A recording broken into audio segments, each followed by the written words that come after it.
Good afternoon, everyone. We appreciate you joining us today, and we're very excited to have Lindsey Kerr with us, who will present her expert knowledge on free transportation to healthcare. This webinar is being recorded, and we will add it to the IRHA resource page for our members around the state. Just a few quick housekeeping items before we begin. As I mentioned, we are recording today's session, and it will be available on IRHA's YouTube channel within 1 week once the recording is processed. And if at any point during the presentation you want to ask a question, please use the Q&A function. This function is accessible by hovering your mouse over the screen. It should pop up either at the top or the bottom of your screen, depending on what view mode you're in. RHA staff will keep an eye out for those questions and will moderate for the presenter so she doesn't have to check them during the presentation. So without further ado, I will now hand it over to Lindsey. Thank you so much, Carolyn. Hello, everyone. It is great to be here sharing with you today. I'm going to share my screen here. And it looks like we are on the wrong slide. So I'm going to start it again. Always happens that way, doesn't it? Well, thank you so much for having me. This is fantastic. Try this one more time. There we go. We need to start from the right slide. There we go. Yeah, I got the right one now. All right. Well, thank you so much for having me. I'm Lindsey Kerr, and I am the Executive Director of LifeLine Pilots. We are a nonprofit that is based in Peoria, Illinois, and we serve 10 states in the Midwest. And I'm going to share with you today about our organization and how we can be a great resource for your patients who might need to travel for medical care. So LifeLine Pilots, our mission is to coordinate free air transportation, and we do that using volunteer pilots. And it's for anybody who has a medical or humanitarian need far from home. And so today what I'm going to do is I'm going to share with you how easy it is for your patients to fly with LifeLine Pilots and to access medical care far from home. I'm going to share with you who LifeLine Pilots is and how we can help, and just the easy steps that you can take to help your patients utilize our service. And hopefully at the end, you're going to be inspired to share this resource with others in the medical community, exponentially increasing the number of people who we can help through charitable aviation, which is extremely important. So just to start out, kind of tell you where we came from. So LifeLine Pilots has actually been around for 41 years. We were founded in 1981 by a woman named Wanda Whitsitt, and she was based in Champaign, Illinois. I got to meet Wanda in 2019 before the pandemic. And Wanda still sits on our board of directors. She turned 90 years old in December. But in the early 1980s, Wanda was looking for a hobby, and she and her husband decided to get their pilot's license. They wanted to learn to fly together. Well, her husband didn't end up getting his license, but Wanda did. And after she got that license, she wanted to find a way to give back to people in need using that new skill. So she started to fly passengers for organ transplants. From there, LifeLine Pilots grew to what we are today. And over the last 40 years, we've flown more than 9,500 miles. 9,500 flights, 6.1 million miles. And we've done all of that with a 100% safety record. And that safety record is really important to us. So we're based in Peoria, Illinois, but you can see on the map that our region covers 10 states in the Midwest, and we have pilots located throughout those 10 states. So who we help? Medical flights is what we do the most of. So about 90% of the flights that we do are considered medical flights for people who are traveling for medical care far from home.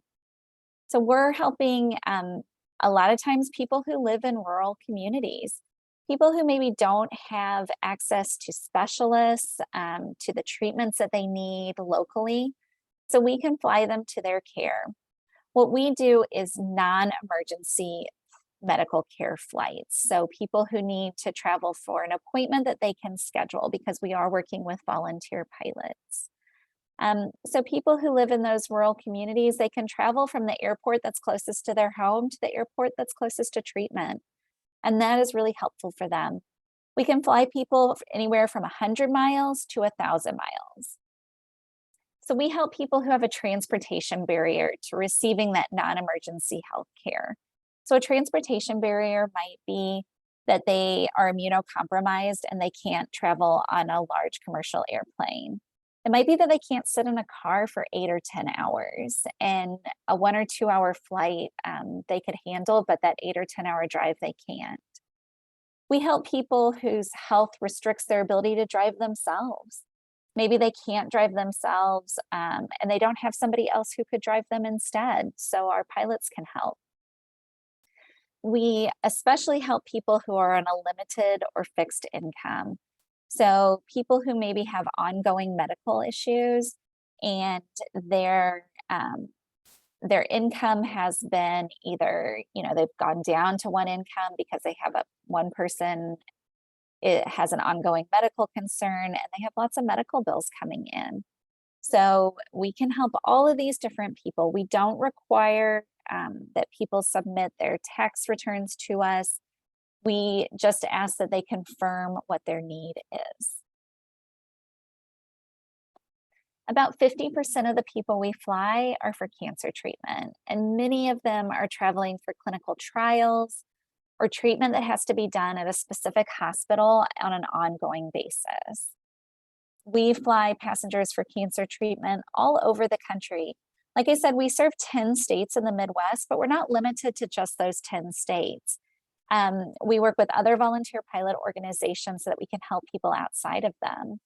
So we'll help people fly for treatment to Mayo Clinic, Cancer Treatment Centers of America, to MD Anderson in Houston, Texas. We fly people all over the Midwest and beyond for that treatment. Cassie is one of those people who we flew. She was located in rural Tennessee and she needed to fly to Houston to MD Anderson for cancer treatment. She fought late-stage breast cancer, and with help from dozens of our volunteer pilots, they made that journey for treatment just a little shorter and a little easier for her. Our pilots turned Cassie's 11-hour drive to treatment into a really short flight, and that allowed her to spend precious time with her son and husband. We flew Cassie from November until early March this past year, and unfortunately, Cassie passed away on March 30th. But we know that those hours and the days we gave her and her family were so important. Every pilot who flew her, they were happy to fly her again because they were so touched by her optimism and her commitment to life. She sent us this great quote that says, "LifeLine pilots are true heroes. Oncology appointments create enough anxiety without the added financial burden and tension of frequenting commercial flights. Thank you for making this unnerving time much more bearable." So the thing with LifeLine Pilots is every flight is free. No matter how many times you need to travel with us, it is always free. So whether somebody needs to go for a one-time second opinion, or they need to go once every 3 weeks for cancer treatment like Cassie did, we can help those passengers. And once our pilots get to know a passenger and they fly them once or twice, they're always willing to take them again and they start to build a bond with them. We also help people who need to travel for humanitarian reasons. About 10% of our flights are humanitarian flights. This includes flying people who need to be with a dying or terminal relative, flying parents to visit their sick kid in a hospital. We even have spoken with refugee services and human trafficking organizations about assisting their clients who need long distance transportation. A flight that we did this last May is a really great example of a humanitarian flight. The little boy in the picture here is Hunter, and in December of last year, 14-year-old Hunter was diagnosed with a form of cancer that affected his lungs. It's known as Ewing sarcoma. And the type that he had was called an Askin tumor, which is very rare. After spending 5 months at St. Jude, Hunter's family asked their doctor if he could travel the 450 miles home for his 8th grade graduation. Now, at that same time, I got a phone call from one of our volunteer pilots, and he asked me if this was something we could help with.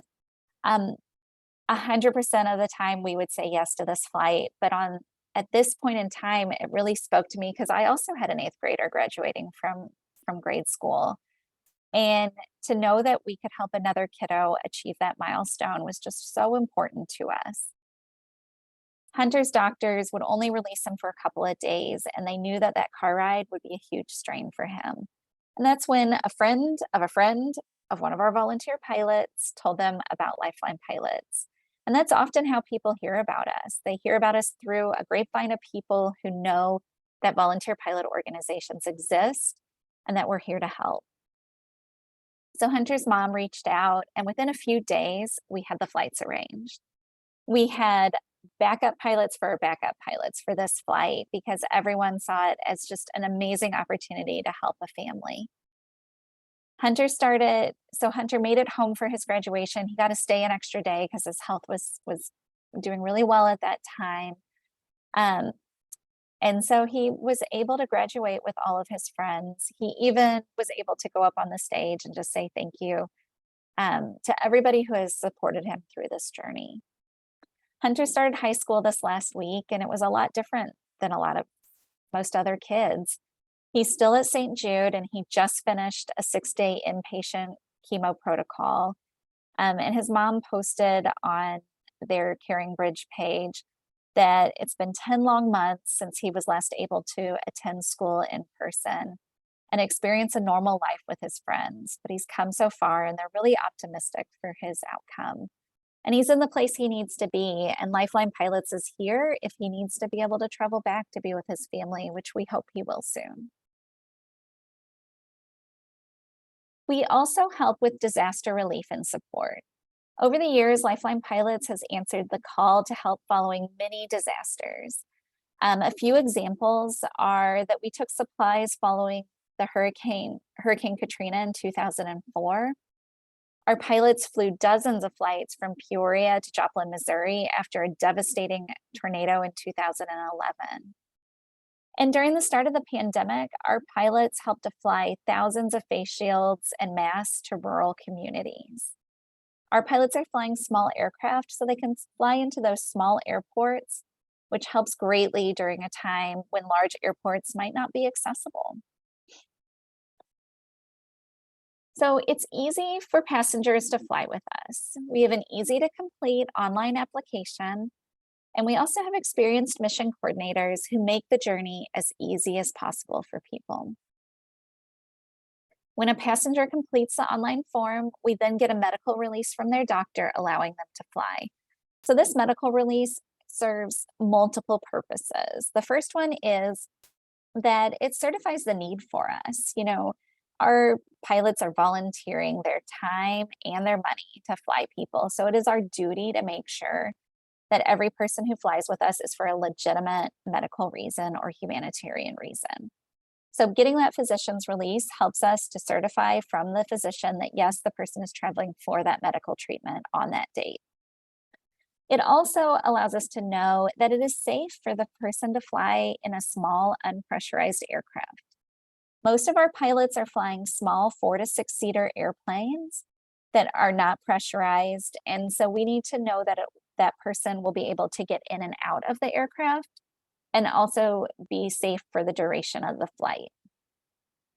So like we said before, they have to have a financial or a compelling need, but they also need to be ambulatory. They need to be able to get in and out of that small airplane.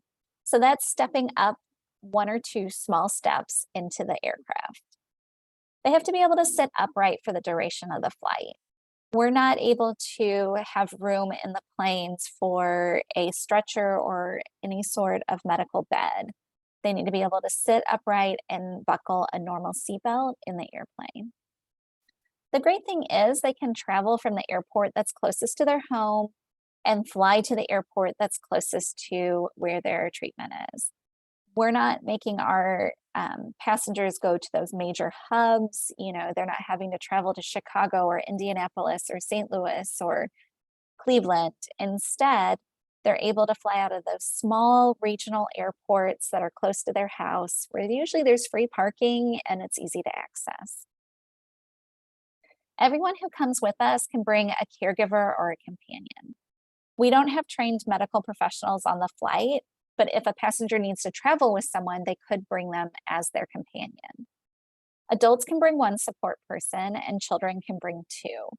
The reason we limit the number of people who can travel with someone is because space and weight are limited on a small airplane.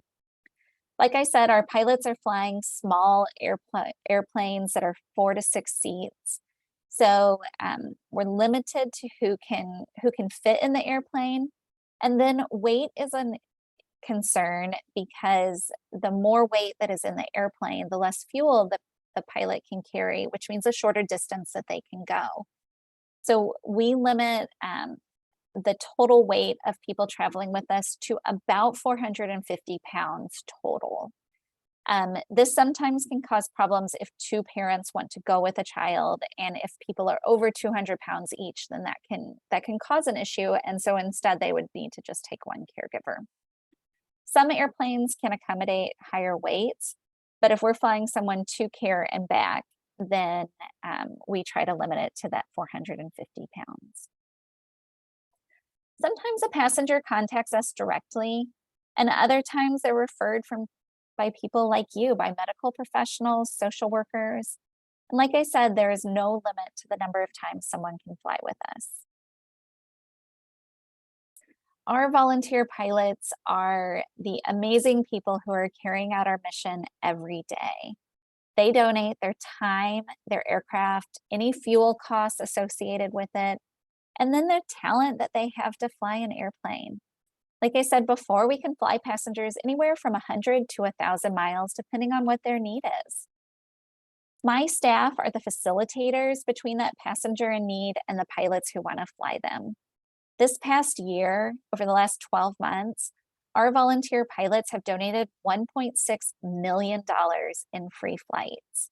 They are truly amazing, generous people who really just want to help people in need. And you might ask, why would somebody spend all that money to fly people who need to travel for medical care? And the reason is our pilots, they love to fly and they love to help people. And when they can put the two together, it just makes them happy to be able to help while doing something they love. Our pilots are looking for a reason to fly, and what better reason than to give back to people in their time of greatest need. Our pilots, they also have to stay current, so they have to keep their hours up, and this is a great way for them to do that. We do have requirements for our pilots. They have to be 21 years of age or older and have 250 hours as pilot in command of an aircraft. So for them to be able to fly, they have to have all those hours under their belt first. So to fill a flight, we use our database of about 350 volunteer pilots that are located throughout our 10-state region. Today, using that database and the internet to find a pilot is a lot easier than when Wanda first started in 1981. She used to have to pick up the phone and call every single pilot in order to find someone to fill a flight. I did a radio interview about a year ago with one of our volunteer pilots who he and his son both fly for us, but they fly for us because first, this gentleman's father flew for Wanda. And he said he remembers as a kid in the late 1980s that he would hear the phone in the middle of the night and he always knew it was Wanda calling his dad to take a flight. Thankfully, we have some technology and some resources at our fingertips, so it's a little bit easier than that. But we still pick up the phone and call our pilots sometimes because we want to make sure that every flight that we put on our books flies. So we're not schedulers. We don't call ourselves schedulers. We're coordinators. And the reason for that is that our pilots are volunteers. When that flight request comes in and we put it up on our database for our pilots to see, we then wait for pilots to look at it, decide if they can take the flight and accept it. Or like I said, we'll start calling them but we can't make people take the flight. And so the more information that we can receive from the passenger, the more information that we can share with the pilots about their story, the more likely we are to fill that flight. And we want to make sure that our pilots know who they're flying and the impact that they're having. So like I said, we have a few requirements for our pilots to fly with us. They have to be 21 and have 250 hours as pilot in command. They also have to have their basic medical certificate, and they have to have insurance. Insurance is extremely important. One pilot told me pre-pandemic that one requirement of being a volunteer pilot is you have to like hugs, because people aren't paying for their flight. Our pilots actually can't accept any money or any compensation at all for a flight, even a cup of coffee. But what a passenger can do at the end is express their gratitude, and people like to do that through hugs. I think we're getting back into that a little bit more now after the pandemic. The worst of it is hit, but I know our pilots really appreciate that because they like to know the impact that they're having. So while our region covers 10 states in the Midwest, we're not limited to just flying people within those 10 states. By working with other volunteer pilot organizations, we can coordinate missions outside of that primary area of coverage. There are actually volunteer pilot organizations located throughout the United States, and we work together to make sure that every passenger who contacts us gets the help that they need. If somebody contacts us and they're outside of our region, we would just refer them to an organization that might be better suited to help them. Kind of how we usually work is if somebody is located within our 10 states, but they're flying outside of it, we would take on the passenger, coordinate the flight, and then we would partner with another organization to fill that flight. The way we work is like a relay race. So if a passenger needs to fly, let's say 600 to 900 miles for treatment, that might take up to 3 flights to get them there. Our pilots are flying small aircraft, so they're limited to about 200 to 300 nautical miles at a time. So if somebody needed to travel 900 miles, we would have pilot number 1 pick the passenger up. They would fly and meet pilot number 2, who would then take the passenger, and they would meet pilot number 3 at the predetermined location, and pilot number 3 would fly them the whole way. That's the reason for our limit of 1,000 miles. Anything more than that would require 4 flight legs, and that is almost impossible for passengers to do in one day. And it would be a big burden on the family to have to travel that far, especially somebody who's not feeling well. So we limit it to 1,000 miles, and that's how we can get people from our region to another. Because we might not have a pilot, let's say if they were going from Indianapolis all the way to MD Anderson in Houston, Texas. That third leg, LifeLine Pilots wouldn't have a pilot in that area, but we would partner with an organization and somebody who did. And it's great that we have these sister organizations who can help us and we can help them. That way we ensure that every person gets our tireless effort to fill their flight every time. So the process is fairly easy. We have a great website that you have the ability to find lots of information about LifeLine Pilots, but also to submit the flight request form. The request is made by submitting that flight request form. It can be completed by the passenger, by a family member, a caregiver, a social worker, a nurse navigator, any sort of medical professional or somebody who knows the passenger. We don't require that it has to be completed by a medical professional. During that process, we receive the physician's name, their phone number, and their fax number. We then fax our physician's release to the doctor, and that confirms the need. Once we get the fax back from the doctor, a call goes out to our pilots through our database. We send emails, text messages, and even those phone calls in order to fill the flight. Once a pilot accepts the flight using our online portal, our mission coordinators then connect the pilot and the passenger, and they start that communication process. They determine the time, The pilot confirms the airport where they're going to be leaving from, where they're going to be flying to, and then if there's any connecting flights that are going to happen. So you can see here the screenshot of our website. You just go to lifelinepilots.org, click on the passenger link, and click on the flight request form. That will take you directly to our form where anybody can fill that out. So some of the important information that we need when you're requesting a flight for a passenger for one of your patients, we need to know the date of the medical treatment. We need to know where they're flying from and to. We don't need to know airports. We just need to know the location. We need to know the name, the phone number, and the fax number for the physician. This needs to be somebody who has seen the patient. If they're going to be traveling for a second opinion to somebody who has never seen that patient before, we don't want that doctor filling it out. It needs to be the name of the doctor who has already been able to examine that patient. And then we need the names and the weight of every person who will be traveling. Like I said, we have a limit of about 450 pounds on the aircraft. And when our pilots are preparing for the flight, they're determining the weight and balance for that aircraft. And it's really important that we have accurate weight of every person who will be traveling. So that is something that needs to be asked and reported.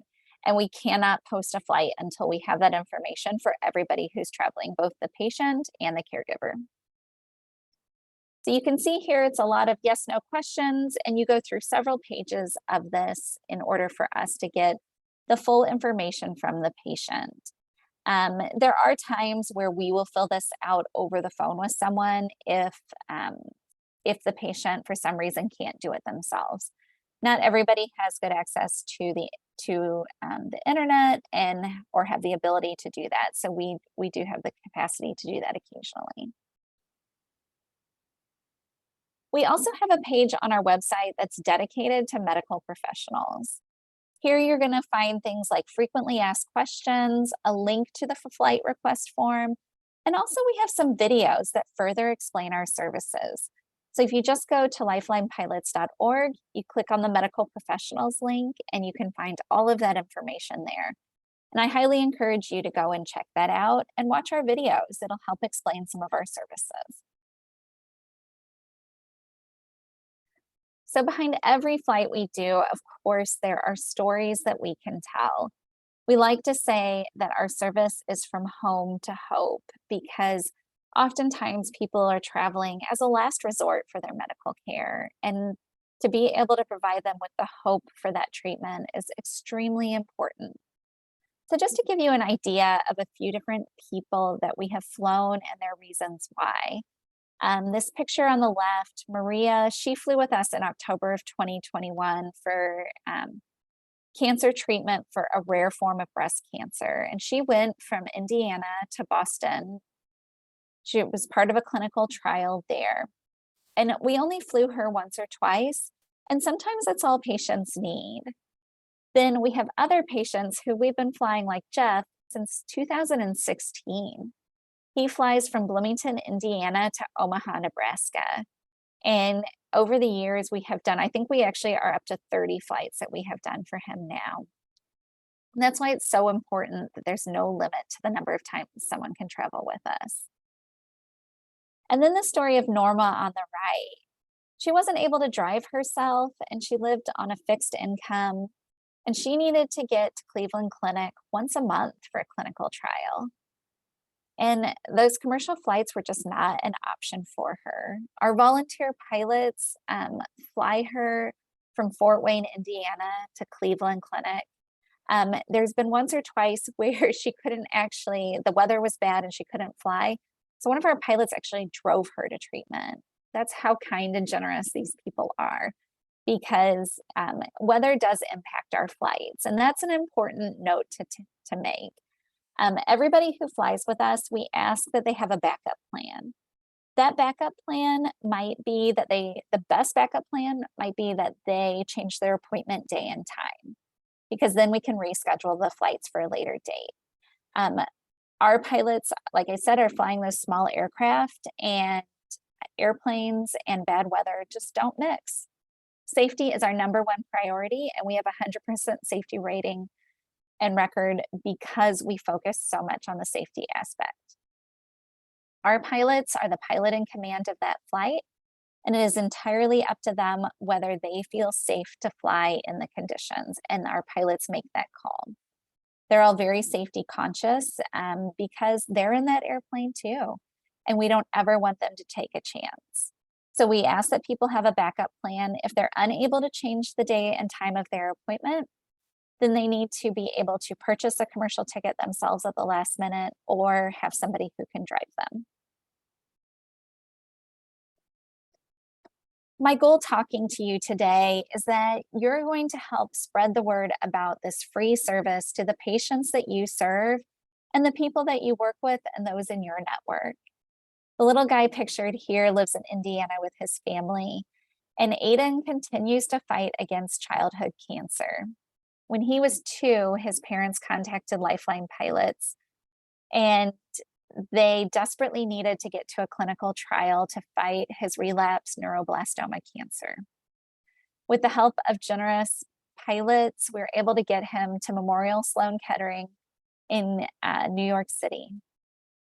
His family are a military family. They live on one income, and they were just trying to stay afloat with the medical bills.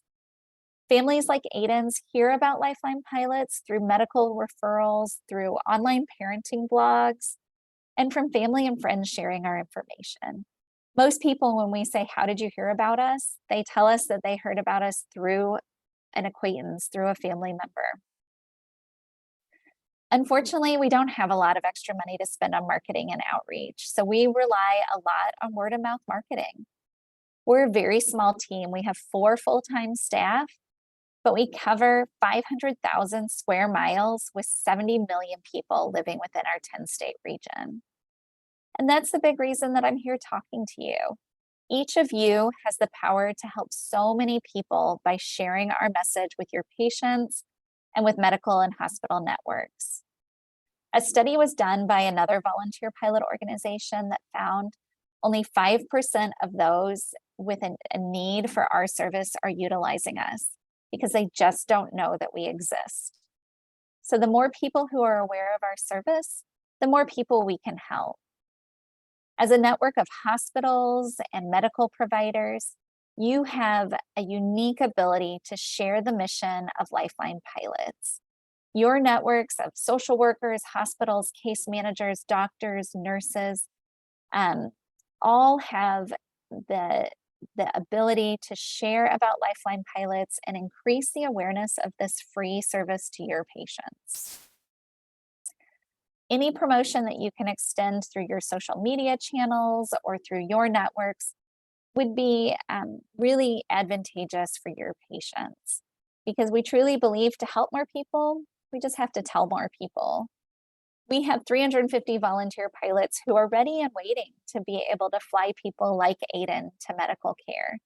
Thankfully, Aiden is now he has no evidence of disease and has been in that way for over a year now. And his family actually just welcomed a new sibling for Aiden, and they're very excited about that. And they're able to really cherish and share in those moments because somebody shared with them about LifeLine Pilots, and we were able to fly Aiden many, many times to medical care. So we just ask that you help families like Aiden's by sharing about LifeLine Pilots. So thank you so much for letting me share about LifeLine Pilots today. Hopefully you were able to hear how easy it is for your patients to travel to medical care far from home. I know a lot of you probably are thinking, well, I've never come across this before. My patients don't travel that far, but you never know when in the future they may. And so it's great to have this LifeLine Pilots as a tool in your toolbox. Hopefully you learned that who LifeLine Pilots can help and those easy steps to access medical transportation and how our flights work. And I really hope that you are inspired to share this service with others in the medical community and increase the number of people that we can help through charitable aviation. You can find more information on us on our website. We have lots of videos on there that are great for you or your patient to watch before referring someone.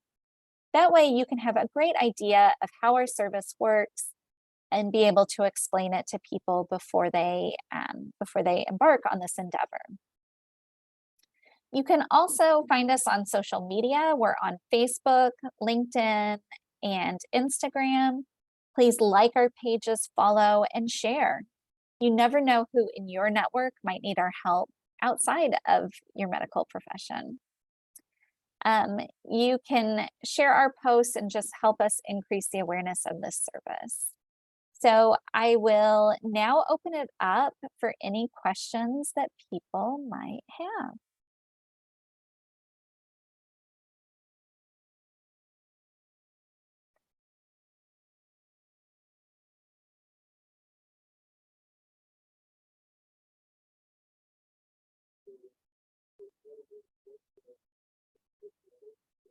I don't see any questions come through.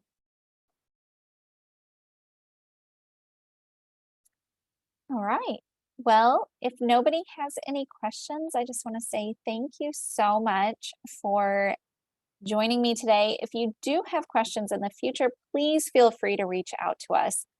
And if you have a patient who you think might be good for our service, but you're not sure, my mission coordinators are great at answering those questions and helping you determine whether or not your patient would be a good candidate. You can call us on our 800 number, 800-822-7972. And you can also email our mission coordinator. Our email address is missions with an S, missions@lifelinepilots.org.